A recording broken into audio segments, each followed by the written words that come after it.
Maraming mga tao hirap lumapit sa Panginoon sa pag-aakala na sila ay huhusgahan, hatulan ng Panginoon dahil sa kanilang pagiging makasalanan. At meron pa nga tayong kasabihan na ayaw magsimba kasi baka masunog umano. Pero alam niyo ba, ang Diyos po ay nagpapatawad.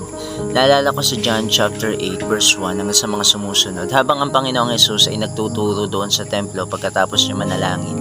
Alam niyo po, meron dinala sa kanya na isang babae na nahuli sa aktong pangangalonya ng mga Pariseo.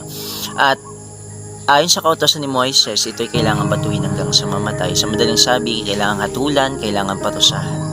At ang ginawa ng Panginoong Hesus matapos siyang sumulat sa sahig ay sinabi niya kung sino ang walang pagkakasala siyang unang bumato at sumulat muli siya sa sahig. Pagkatayo ng Panginoong Hesus, wala na yung mga taong umuhusga dun sa babae kasi lahat doon ay guilty.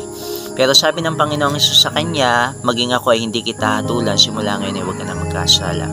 Take note, kung meron mang may karapatan na bumato doon sa kalagitnaan at walang pagkakasala, yun ay ang Panginoong Hesus. Pero alam niyo ba, halip na paghatol, ang ginawad ng Panginoon sa kanya ay pagpapatawad. Mga kapatid, lumapit ka sa kung sino ka, ikaw ay makasalanan, lumapit ka sa Panginoon, tiyak po ang pagpapatawad ng Diyos, tiyak po ang pag-ibig ng Diyos sa atin. God bless po.